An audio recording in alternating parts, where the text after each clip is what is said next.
Wade, what's up? Long time no see. Get that Bluetooth speaker going.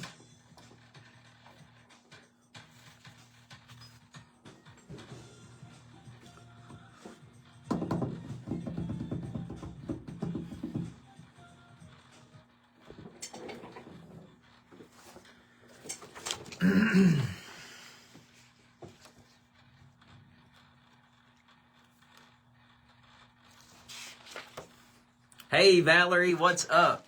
Good to see you.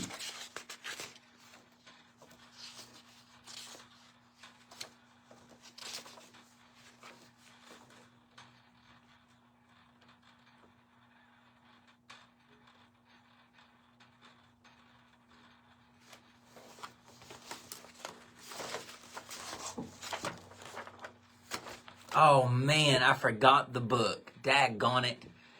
That's why I need to put stuff in my car. Shoot. I'll get it next time. Dang it. I've already got my knives put up, by the way, Wade. I put them in my lounge. I'll have to take a picture and show you where I have it. Good afternoon, Valerie. Hope you're doing well and everything is good your way.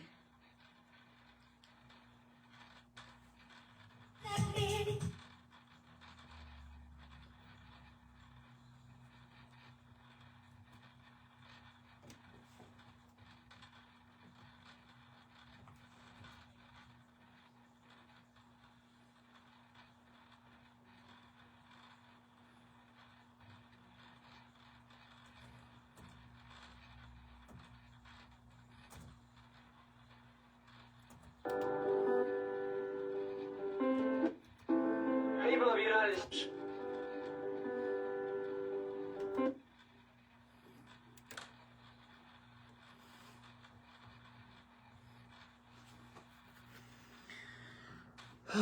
Let's see, 24, 5, 6, 7, 8, 9, 31. Let's see, 24. It's 24, it's 5, 6, 7, 8, 9, 30, 31.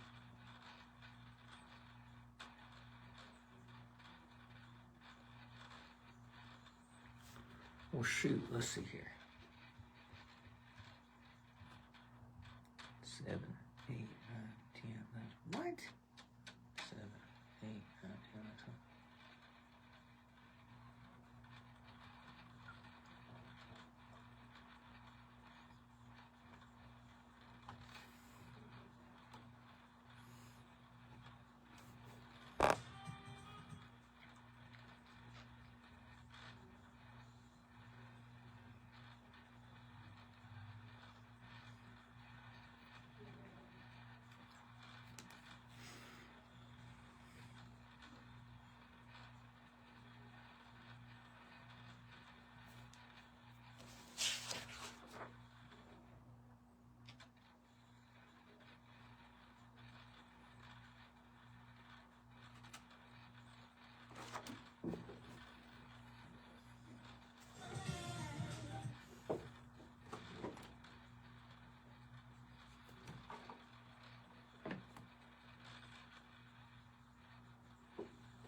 Hey, Nikki, what's up?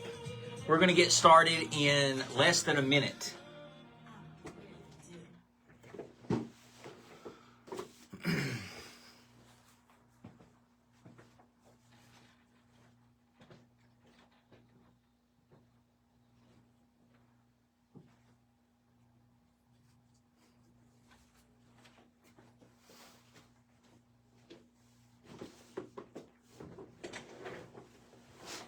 Oh.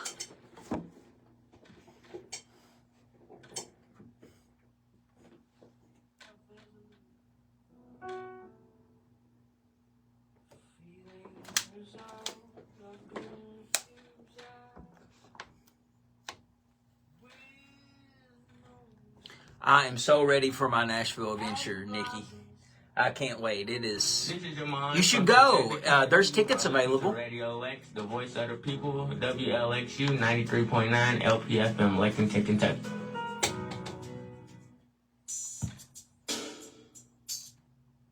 The views expressed on this program are not necessarily the views of Lexington Community Radio or its board of directors. The views expressed are solely those of the programmers. You are listening to Off the Cuff. Now, here's your host, Adam Banks.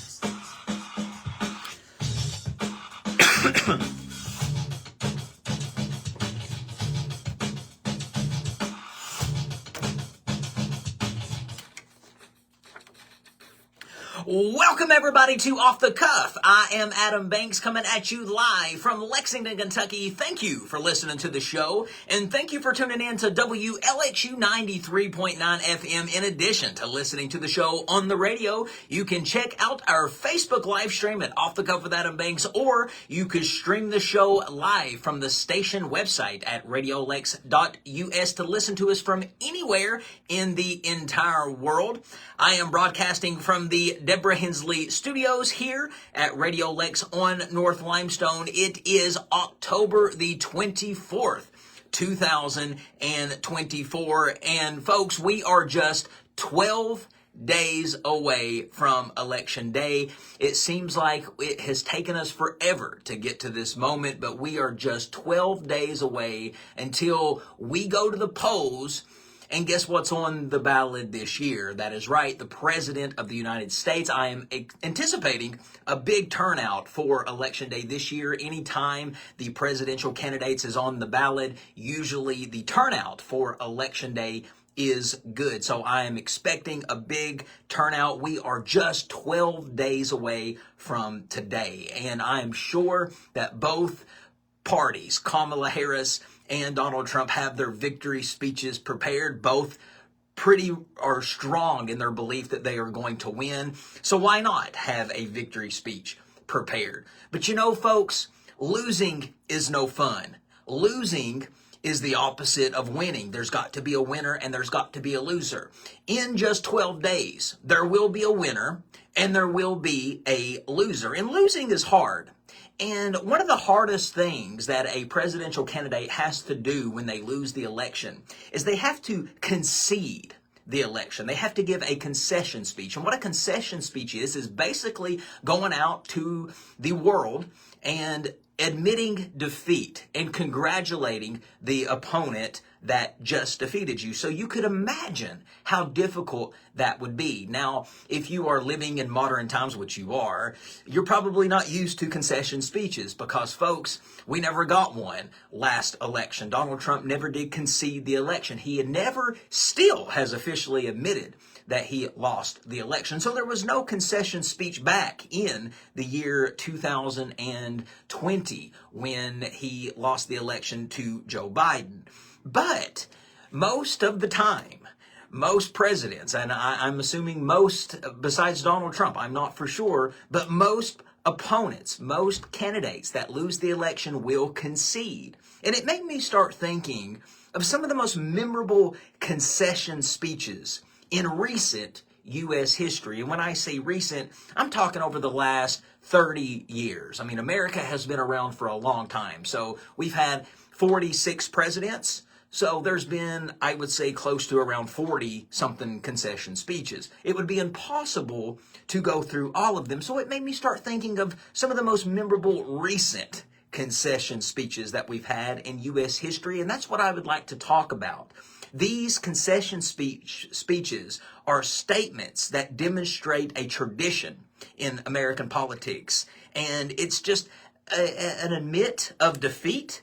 You admit that you lost to the candidate and you congratulate him. The remarks that the opponent makes and the messages that they deliver typically include a congratulations to the winner, an acknowledgement that the outcome reflects the workings of the democracy, and pledging to work for common solutions to problems in the future. Usually a concession speech is just for the opponent to come together and say, hey, I lost. But now I am back to just being an American citizen, and I am going to rally behind our president because he is now, or she is now, my president. And folks, there's been a lot of great, memorable concession speeches in recent U.S. history, and I will start with, let's go back 30 years, and I will start with Jimmy Carter when he conceded the election in 1980. It was somber but dignified. He stressed the need for the country to come together, and he expressed his commitment to serving the nation despite his loss to Ronald Reagan. And you imagine being the sitting president and losing your seat when you had a potential chance to go 4 years. Most presidents do serve out 8-year terms, but Jimmy Carter only got to serve out just one term for 4 years. So it was probably very difficult for him to concede this election, but he did so well. Take a listen at when Jimmy Carter conceded the election back in 1980 to Ronald Reagan.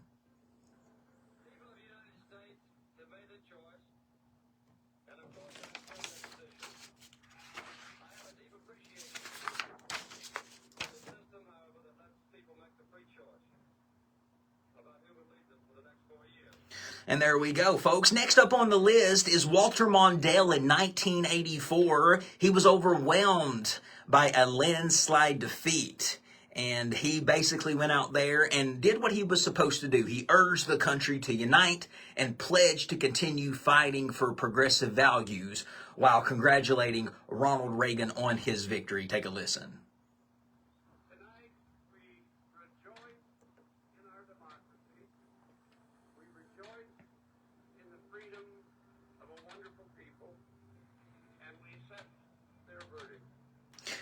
Folks, that was a landslide loss for Walter Mondale. I believe Ronald Reagan won like 49 states out of 50, 48 to 49 states out of 50. All right, next up on the list, folks, is when George H.W. Bush conceded the election to Bill Clinton in 1992. Bush, he accepted his loss to Clinton with grace. He called for national unity and expressed hope that the transition would be smooth for the sake of the country. And this is another similar to like what Jimmy Carter had to face. He was a one-term president for 4 years and lost to Bill Clinton. People say that the media and the rise of the media is what had Clinton defeat George H.W. But it was a hard concession speech to give, but he did it with such grace. Take a listen. People have spoken, and we respect the majesty of the democratic system. I want the country to know that our entire administration will work closely with his team to ensure the smooth transition of power. There is important work to be done, and America must always come first. So we will get behind this new president and wish him well. All right, next up on the list, folks, is when Al Gore conceded the election in the year 2000. And this was a election result that took forever to concede because nobody knew who was president for weeks, months, actually. Back in 99, 2000, when Al Gore and Bush faced off against one another, it all come down to one state, Florida. So for a month or two, it was hanging up in the air who won. Al Gore won the popular vote. They first gave him Florida as just a winning state, and then they took it off. It said he didn't win, and then it come back to say George H.W. or George W. did defeat him, but Al Gore did what you should do, and he conceded the election with grace. I say to President-elect Bush that what remains of partisan rancor must now be put aside, and may God bless his stewardship of this country.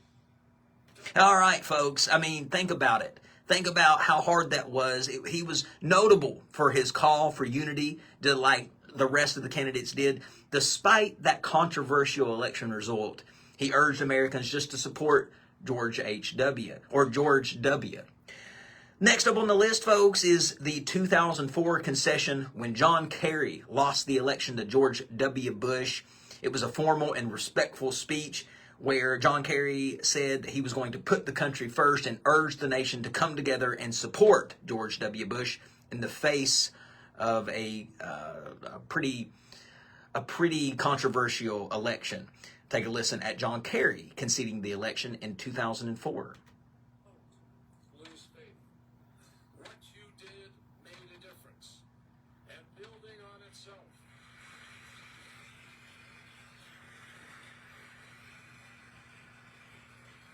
Building on itself, we go on to make a difference another day. I promise you, that time will come. The time will come, the election will come, when your work and your balance will change the world. And it's worth fighting for. I thought that was a really good concession speech given by Kerry, even though I was not a fan of him at all. All right, next up, folks, is in 2008 when John McCain graciously acknowledged Barack Obama's victory, emphasizing the importance of unity like everybody else, and pledged support for Barack Obama. We have come to the end of a long journey. The American people have spoken, and they have spoken clearly. His success alone commands my respect for his ability and perseverance.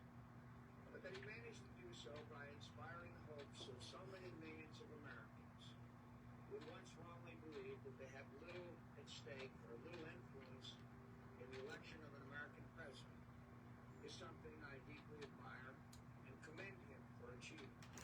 All right, next up, folks, is Mitt Romney when he offered a measured and respectful concession congratulating Barack Obama and stressing that the nation needed to move forward together despite their differences, and this was in 2012. I so wish that I had been able to fulfill your hopes to lead the country in a different direction, but the nation chose another leader, and I pray that the president will be successful in guiding our nation. This election is over, but our principles endure.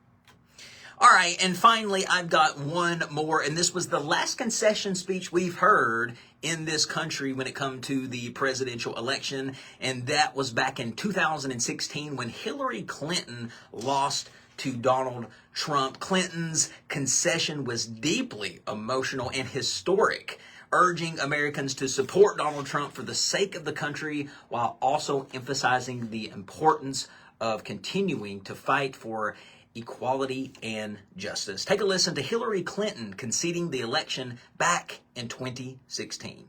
This loss hurts, but please never stop believing that fighting for what's right is worth it.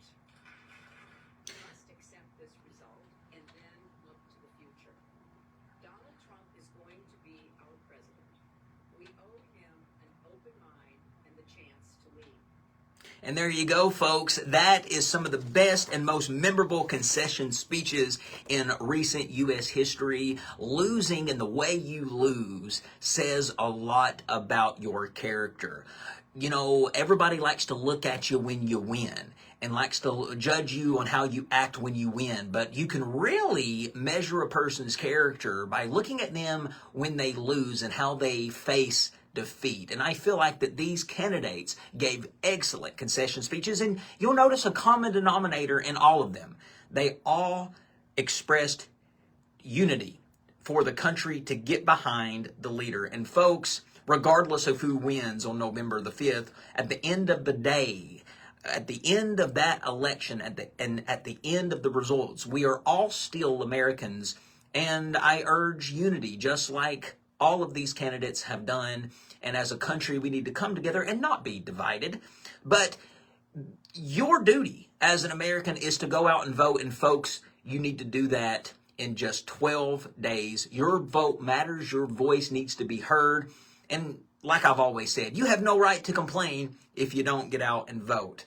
But folks, election day is fastly approaching, so mark that on your calendar. Folks, we have a great show ahead of you today. When we come back, folks, we are going to have an interview with the former superintendent of Knott County Schools, Brent Hoover. I am very excited to have him on the show. And folks, we're going to talk to him right after these words. Stick with us. We'll be right back. You are listening to Radio Lex, the voice of the people, WLXU 93.9 LPFM, Lexington.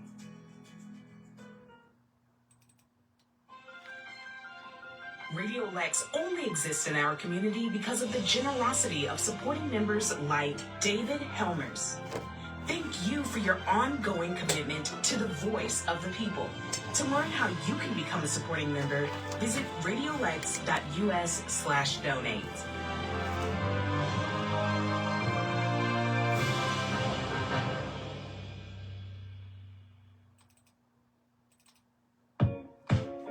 Radio Lex has the support of Bluegrass Community and Technical College. Voted Best College, University, Bronze. Best Trade School, Silver. And Best Equestrian Riding School, Silver. In the 2024 Best of Lexington competition, hosted by the Lexington Herald Leader.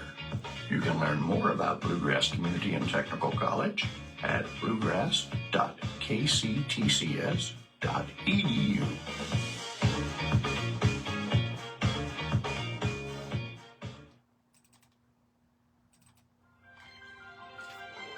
Radio Lex has the support of corner sponsor, Bluegrass Community Foundation, bgcf.org.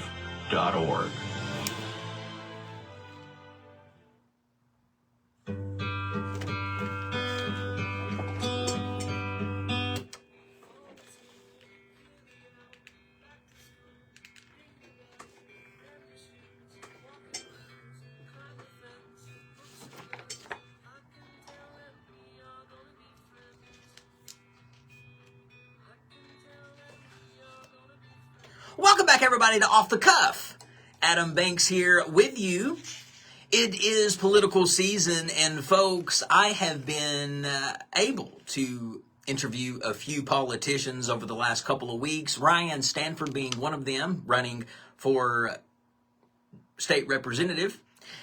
Now, this next interview that I have for you guys today here on Off the Cuff is with the former superintendent of Knott County Schools, Mr. Brent Hoover. Brent Hoover just retired a couple of months ago, actually in August, from his seat as superintendent, and he never really gave an official radio interview after his retirement. So I thought it would be a great opportunity for him to come on Off the Cuff and give an exclusive interview to us. And I recorded this interview earlier last week, and I want to play it for you guys now.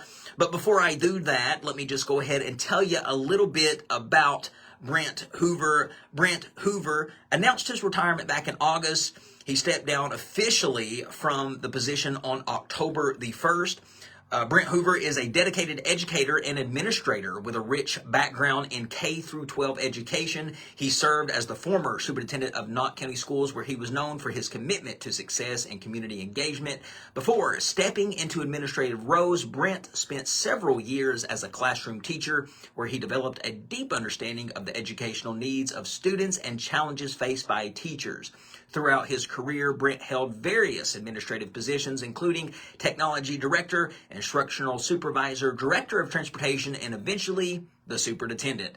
In each of these roles, he worked tirelessly to enhance educational programs and improve operational efficiency, always prioritizing the needs of students and staff. So, ladies and gentlemen, without any further ado, let me go ahead and play for you the interview that I had just last week with the former superintendent of Knott County, Mr. Brent Hoover. I am happy to be joined by the former superintendent of Knott County Schools, Mr. Brent Hoover. Mr. Hoover and I go way back. He actually taught me when he was a teacher in high school. The course was Business Principles. And Mr. Hoover, I think you would be happy to know that a lot of the things that you taught me in class is still relevant today. For instance, you taught me about inflation, and you taught me of how that worked and all the ins and outs of that. And boy, oh boy, is inflation ever in the forefront of our minds today. But I want to thank you so much for being here. Thank you for having me, Adam. I really appreciate it. Just so good to have a good conversation with you. I really think a lot of you. Now, where are you broadcasting from? Are you in Beaver Creek right now? I'm in Beaver Creek in my garage, my new workplace. Yeah, it looks like a very nice place. Oh, you got thank there. you, Brandy. So I what appreciate does Mr. that so Hoover much. Like to do Hi, in Linda. his spare time when he's not running a county full of schools? Oh, I've already said hi to Linda. Oh, that's a tough question. I have a lot of hobbies, Adam. As you can see in the background there, I have a '65 Mustang, and I have a couple boats in here, and I've got a motorcycle. So we're getting ready to load that motorcycle up and hopefully head south after this hurricane does what it's going to do, and spend some time down south. So looking forward to that. But I keep myself busy. I have too many hobbies, way too many hobbies. Hey, there is no such thing as too many hobbies. So, Mr. Hoover, you have been an educator for years. When was it in your life that you knew you wanted to go into education, and what was that moment like for you? So, Adam, I think when I was pretty much undecided when I started college and had to go through some growing pains, but I love learning. I still love learning. I find myself a new research project every winter. I haven't found it yet for this coming winter. Last year it was electricity. The year before that it was the history of June Buchanan. The year before that I had a Harry Caudle. I don't know if you're familiar with the author Harry Caudle. He was the author of Night Comes to the Cumberland. And I love learning new things regardless. I mean, I'm very random. And from that, I developed a huge interest in going into education. When you stop learning, you're in trouble. One of my favorite quotes ever that I still just keep close to me is, if you are the smartest person in the room, you are in the wrong room. I love that. I've heard that too, and I totally agree. Totally agree. Let's talk about your background in education. Where and what specifically did you study? So let's start with your bachelor's degree. Where did you go to school, and what did you get your bachelor's in? I went to school at Morehead State University. I was there for a number of years, and I got a degree in business education and with a computer minor.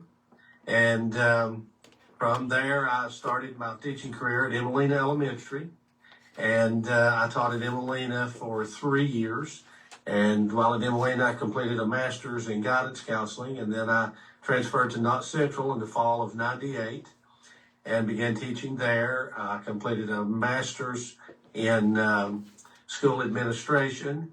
And I was there for, I'd have to do the math on it, 12 years. And then I was hired at the Board of Education in 2009 as technology director. Later became transportation director and instructional supervisor. And somewhere in between, I completed another master's degree in instructional supervision. So you taught in the classroom for many, many years, and everybody seemed to love you. You seemed to really enjoy your job. Was it hard for you to leave the classroom? It was very difficult for me, Adam, and to date, I don't know if I made the right decision.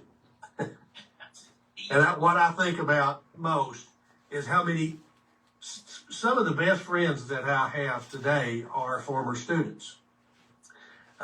You being one of them. There's rarely a week goes by that I don't have a former student here. I have a huge number of former students that I communicate with almost daily, and I guess that I'm so thankful for that.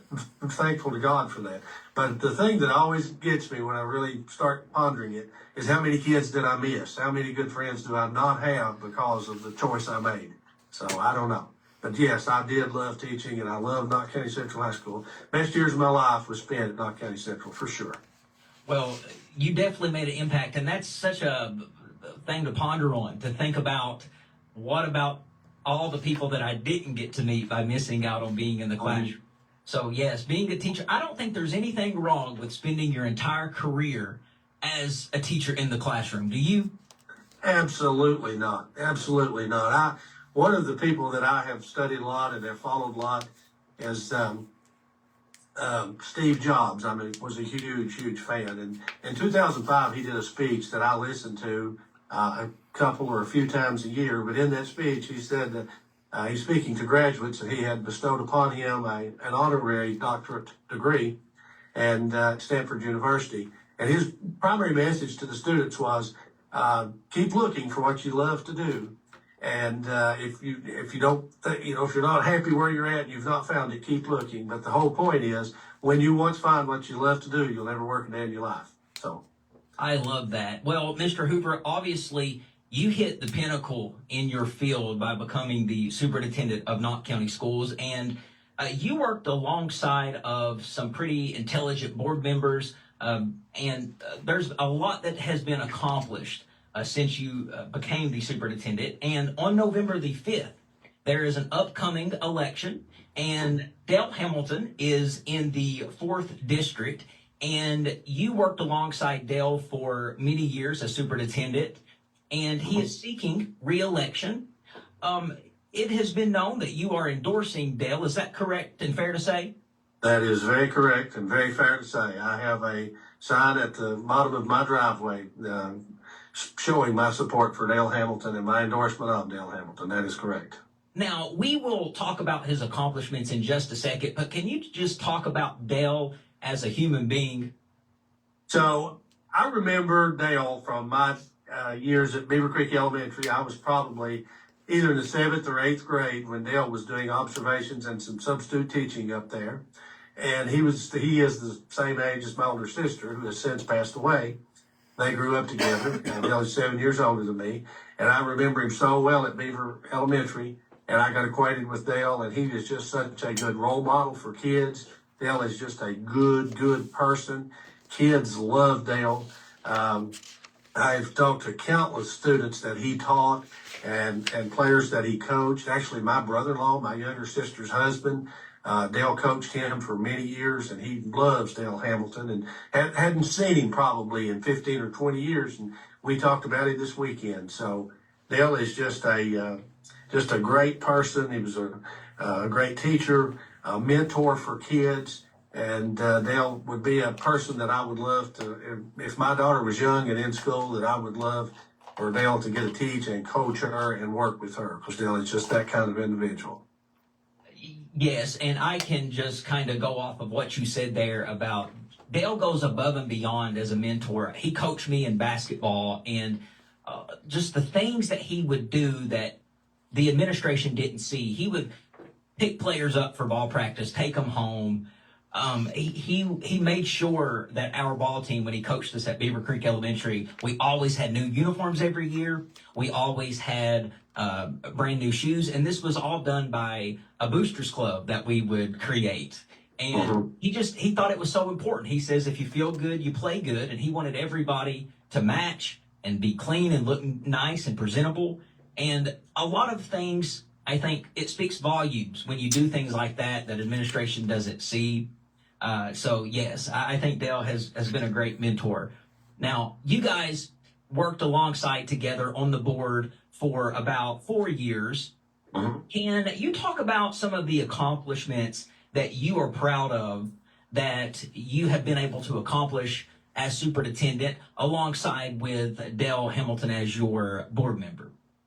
So probably one of the facts I'm most proud of, Dale has worked with us so well.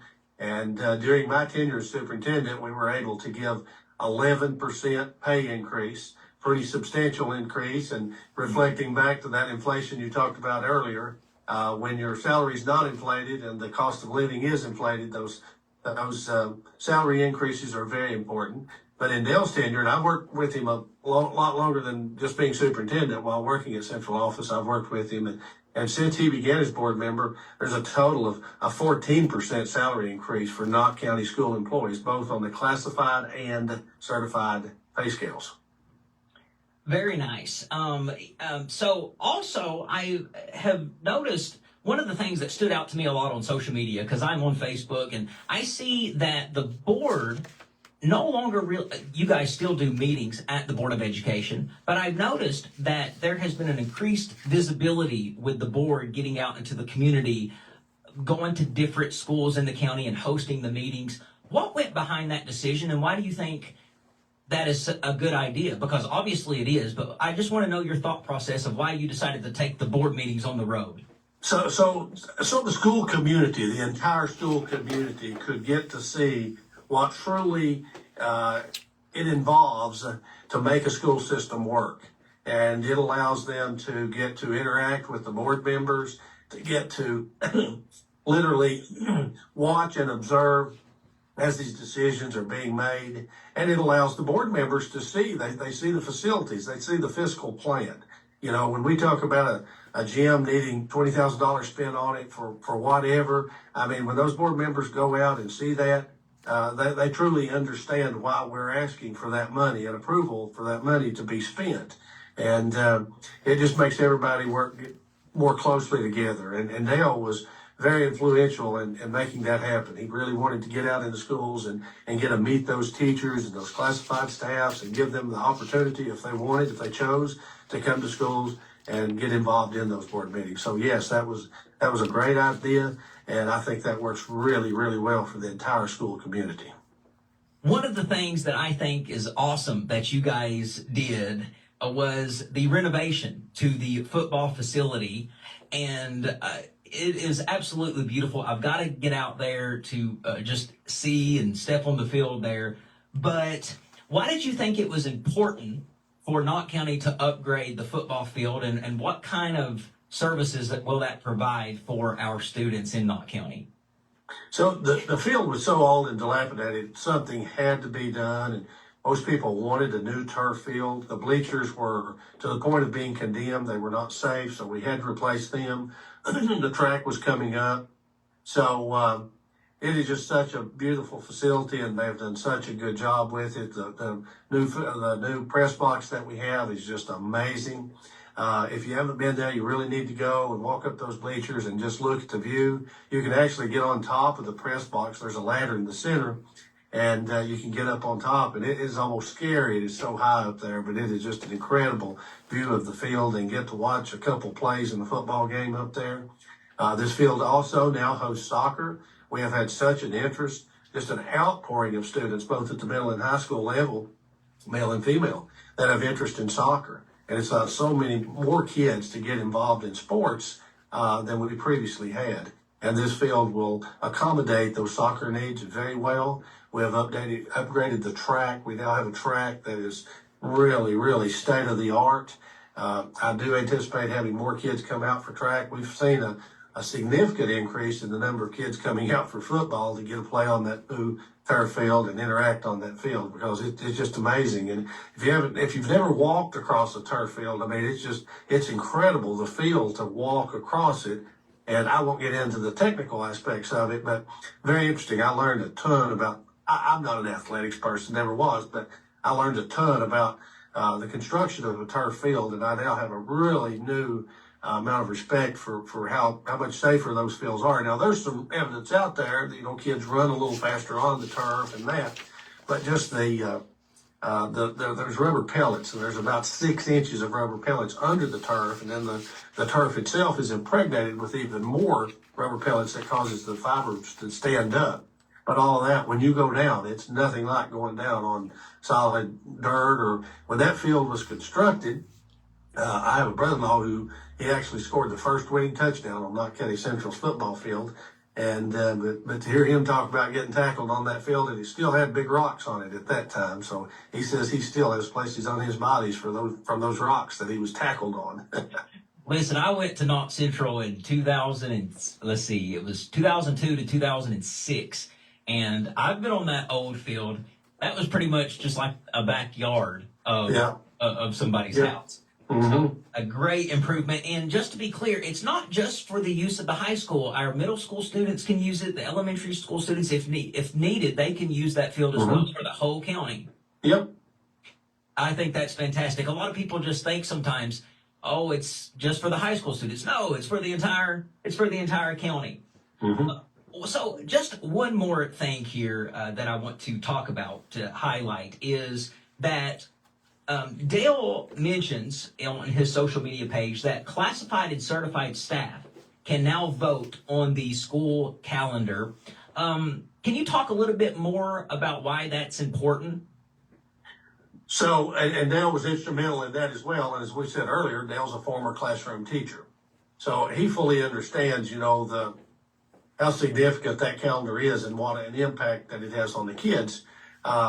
So Dale came up with the idea of letting kids, the certified and classified staff vote, or he was instrumental in coming up with that, and to have a voice in when school starts and, you know, potentially when it ends. Now, you know, if you're a student in school, or at least when I was a student in school, I'd like to start as late as possible and get out as early as possible, but that's not truly possible. I mean, that's a moving target. When you move that start date up, you're moving that end date up as well.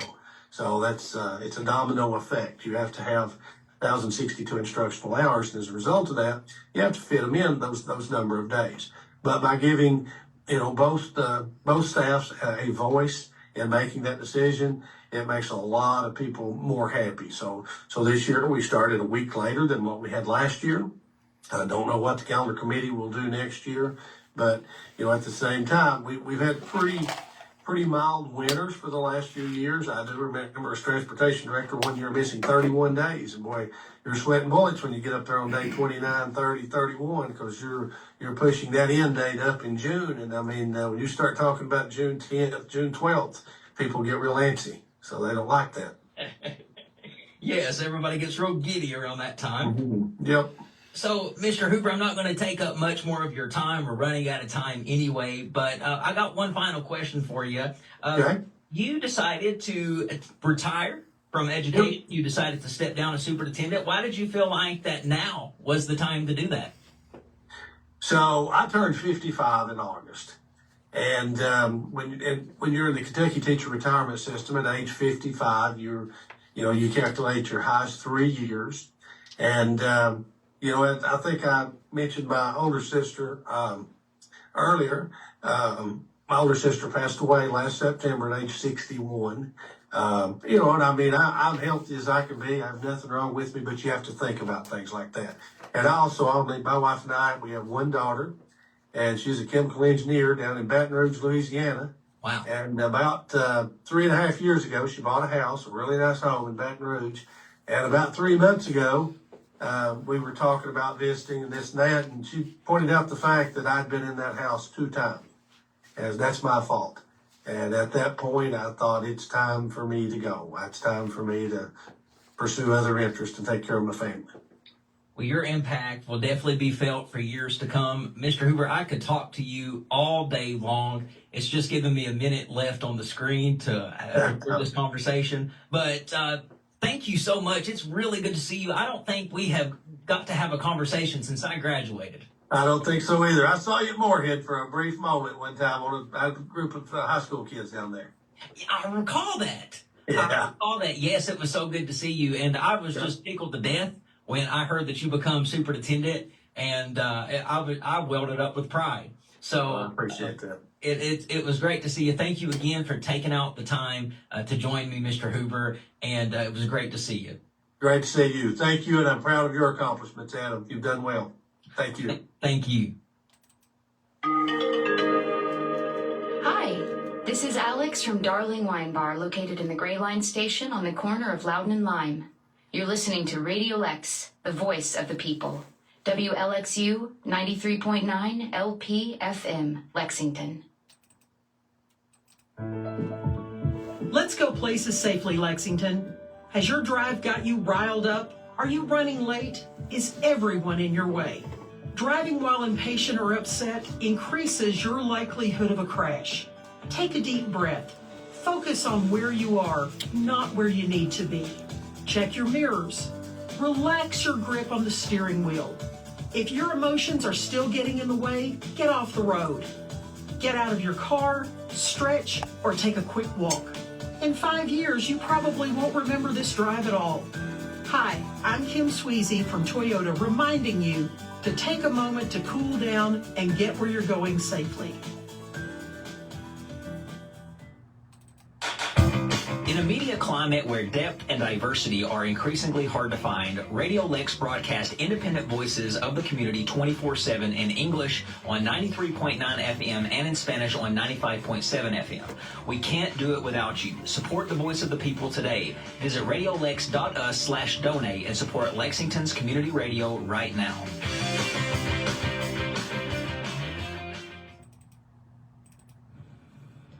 Our Lexington parks are so wonderful. They have trails, green spaces, playgrounds, fields, and courts. So many games, baseball, basketball, soccer, tennis, pickleball, and frisbee, are played in our parks. Make sure you show them some love by keeping them clean. Whether it's an after-school snack, a Gatorade, or a power bar, put it in the trash so it doesn't become litter. Remember to pick it up, Lexington. Radio Lex only exists in our community because of the generosity of supporting members like Nishan Sandhu. Thank you for your ongoing commitment to the voice of the people. To learn how you can become a supporting member, visit radiolex.us/donate.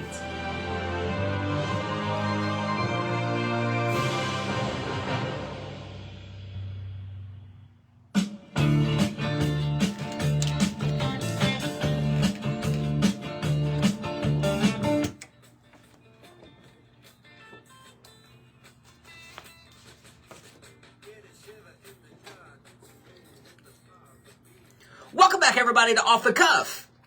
Adam Banks here with you. Again, a special thank you to Mr. Brent Hoover. How cool was that? It was especially cool for me because I am from Knott County.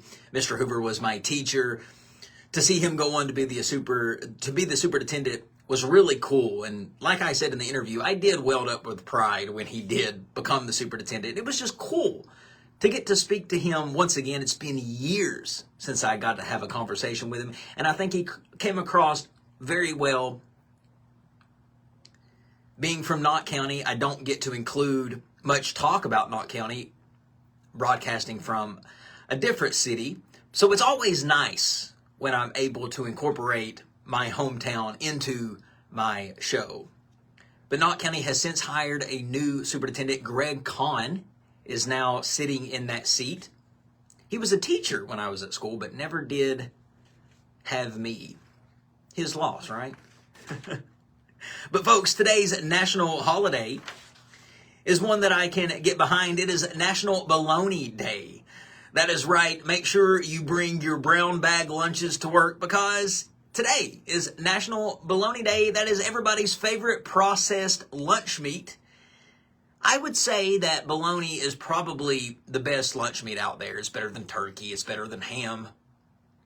It's even better than an egg sandwich. Something about that cheap slice of bologna just tastes so good. It says here that in 1928, bread slicers were commercialized, forever changing the way Americans eat, going from something available most exclusively at deli counters to a homemade bag lunch, pushed bologna sandwiches into the pre-Depression of America. So bologna sandwiches have been around since the 1920s, folks. During the Great Depression, bologna was one of the most accessible foods to Americans. It was affordable and it kept well for long periods of time. This made the bologna sandwich a mainstay for many Americans, and also it garnered the reputation as something consumed during hard times. Listen here, it says in 1963, the New York Board of Education included bologna as an official lunch item, helping to feed the children in the country's largest public school system. It's one of the most successful and longest-running commercials ever made. Came from Oscar Mayer, featuring a child fishing and singing a jingle about how his bologna is named Oscar Myers. If you're looking for a way to celebrate National Bologna Day, you could obviously make a bologna sandwich. You could make your bologna sandwich a specific way, however you want it. You can make a bologna cake. That's actually not a joke, folks. There is a thing called bologna cake. Just fry you some bologna, eat you some bologna today. Today is National Bologna Day. And with that being said, folks, I feel like this is a good time to take Off the Cuff's Song of the Week. And this week, I would like to play a live performance from one of the greatest artists that has ever existed on this planet. And I feel like she is the greatest artist of our generation. And I am talking about Lady Gaga. I want to play her newest single. It's called Happy Mistake. And this is a single from her new movie, The Joker 2. But I want to play this particular performance because it's a live performance, and it was on Jimmy Kimmel Live just the other day. It was her latest live performance, and I want you folks to listen to the vocals. This is live. This is not studio performed. This is a live performance. So it's raw. It's not professionally produced, and still yet she sounds so amazing, and she just proves why she is the best. So folks, without any further ado, let's go ahead and listen to a live performance of Happy Mistakes. A Happy Mistake by Lady Gaga, a live performance from the Jimmy Kimmel Show. We'll be back after the song.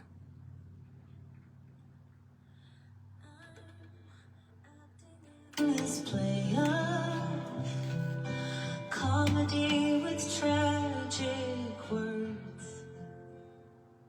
The audience was smiling, cheering out a scene.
I mean, folks, how can you not call that the greatest star of our generation? The vocals, the stage presence is just off the charts. In every category, she checks the box as being a great performer. She said she would never, ever lip sync in her entire career. She said she would rather die than to lip sync in any performance. So you can always count on her to be live. Her stage presence is better than anyone in existence today.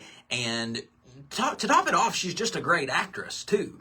I went and watched Joker 2 recently. Not a big fan of the movie. What were they even thinking doing a Joker 2? Joker 1 was so well. I don't think Joker fans will be satisfied with the product that they put out with this second movie. I don't think they've even should have duplicated it. But they did, and it is what it is. an okay movie, but a great, great performance. But folks, we still have one more segment to go. Stick with us. You are listening to Off the Cuff with Adam Banks. We'll be right back.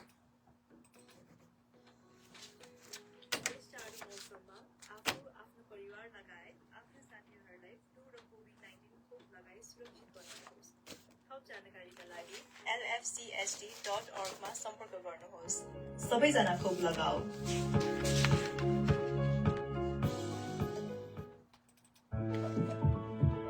Let's go places safely, Lexington. Hi, I'm Nikki from Toyota, reminding you to travel safely and share the road. In Kentucky, it's not uncommon to encounter farm equipment on the road. Patience is the rule when sharing the road with farm equipment. Keep your distance and don't tailgate. The farmer won't be speeding up.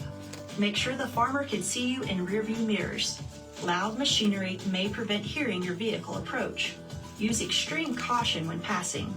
When the farmer veers to the right, it may be to make a left turn, not to let you pass, so watch out. Be patient and slow down. Enjoy the countryside. Together, car and truck drivers and farm equipment operators can make our roads safer for everyone.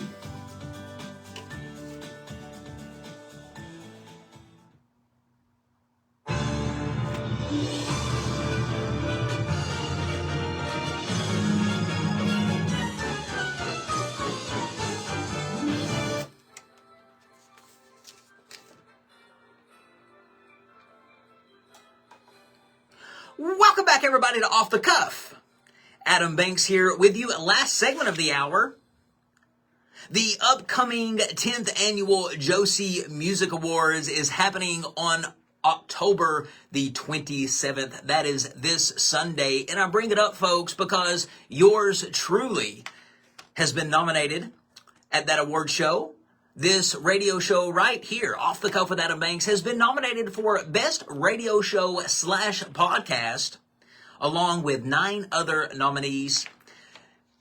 The award show takes place at the Grand Ole Opry, one of the most iconic music venues in America. I am so thrilled to be going this weekend. I am so excited. I'm heading to Nashville on Saturday, attending a little pre-party event, getting to mingle with the other nominees. So I am going to soak in the entire weekend as a nominee. You know what they say, it's just an honor to be nominated. And folks, it truly, truly is.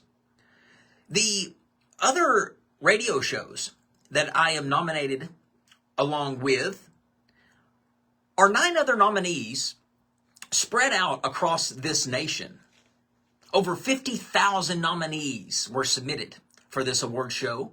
So it is so humbling to be one of the finalists chosen to be a nominee in this category.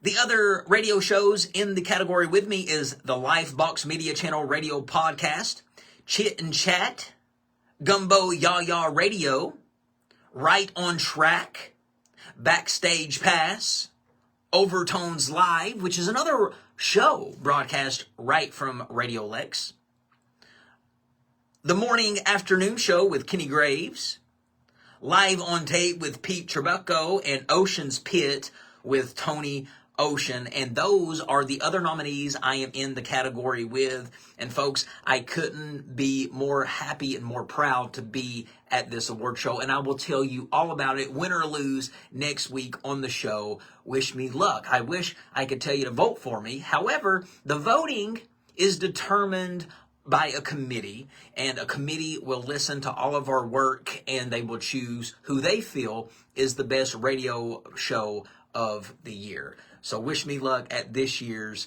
Josie Music Awards, the 10th annual. Again, I'm just excited to be at the Grand Ole Opry, to spend a weekend in Nashville. And I love award shows in general. Award shows are just fun. They're eccentric. You can dress up. You can mingle with people, and all the while just have a great time.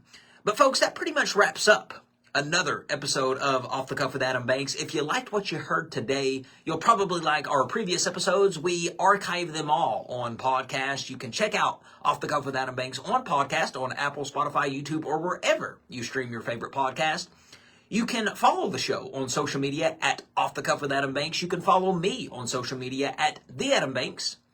We release new episodes every Thursday from 4 to 5 right here on WLXU 93.9 FM, which means we will be back same time, same place. Ladies and gentlemen, this is Off the Cuff, and I am the King of Radio, Adam Banks. I will catch you down the road. Oh, thank you so much, Linda. I can't wait to go, and I'll tell you all about it when I get back. Thank you, guys. See you. Love you.